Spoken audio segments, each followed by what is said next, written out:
बरुआ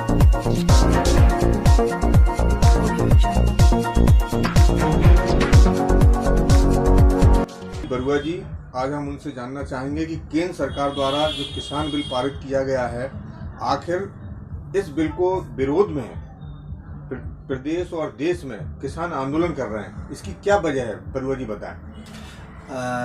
मेरे प्रदेश के सभी किसान बंधुओं को नमस्कार और मैं प्रदेश की सभी जनता को नमस्कार करता हूं। मैं किसान संघर्ष समिति का प्रदेश अध्यक्ष होने के नाते सरकार को भी बताना चाहता हूं। सरकार की तरफ से बार बार ये आ रहा है कि ये आंदोलन केवल पंजाब और हरियाणा का है। गलत। मैं पिछले 30 दिनों से भिंड जिले में और मध्य प्रदेश के कई जगह आंदोलन हो रहे हैं और मैं केंद्र सरकार को यहाँ से ये बताना चाहता हूँ, गलत मिथ्यारोप। मध्य प्रदेश में भी किसान बिलों के विरोध में आंदोलन हो रहा है।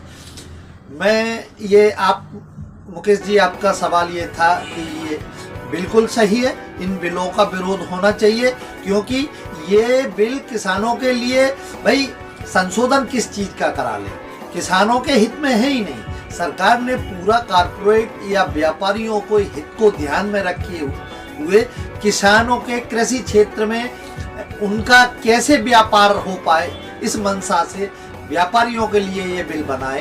इसलिए इन बिलों को तो सरकार को पूरी तरह समाप्त करना ही होगा, नहीं तब तक आंदोलन चलता रहेगा। सरकार आज समझ नहीं पा रही, कुछ राज्यों का नहीं, इससे पूरे देश का किसान प्रभावित होगा और इन बिलों के खिलाफ पूरा देश का किसान विरोध कर रहा है। खबर आ रही है कि किसानों का ये कहना है, ये वास्तव में किसानों का कहना है या किसी और लोगों का कहना है कि इस बिल से जो है, जो मंडियां हैं जहां किसान अपना अनाज बेचता है, वो कैसे समाप्त हो जाएंगी? आखिर इस बिल में ऐसा क्या है? देखो, स्पष्ट साफ है और ये चीज सरकार भी समझ रही है।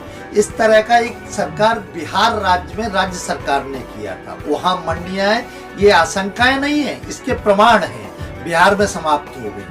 देश में वही केंद्र सरकार कानून ले आई तो देश में क्यों नहीं समाप्त होंगी? और मैं उसका आपको प्रमाण सहित तरीका बताते कैसे। मंडी में अगर कोई व्यापारी खरीद करता है तो उसको मंडी में टैक्स देना होगा।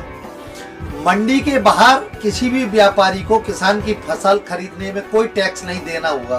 भैया, व्यापारी वहां मंडी में फिर क्यों तौल कराएगा जब टैक्स के साथ उसको खरीदना हो, और मंडी के बाहर बिना टैक्स के खरीद सकता है। तो जब व्यापारी मंडी में नहीं जाएगा, तो जब वहां कोई खरीदने वाला नहीं होगा तो किसान क्यों जाएगा? सैद्धांतिक बात है।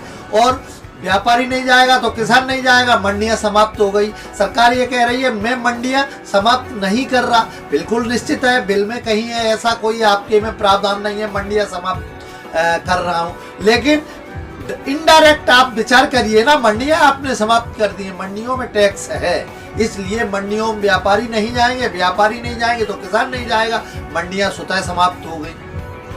देश में किसानों की एक बहुत बड़ी मांग है कि एमएसपी सरकार कह रही है कि हम देंगे, और लेकिन बिल में उसका कोई उल्लेख नहीं किया है। और किसानों की ये मांग है कि हमें एमएसपी हमारे उस बिल में लागू किया जाए। आखिर क्या है ये पूरा जो देखो मांग है, क्या है? किसानों का यही तो एलिगेशन है। अगर किसानों के लिए आपने बिल बनाया होता तो एमएसपी का जिक्र किया होता।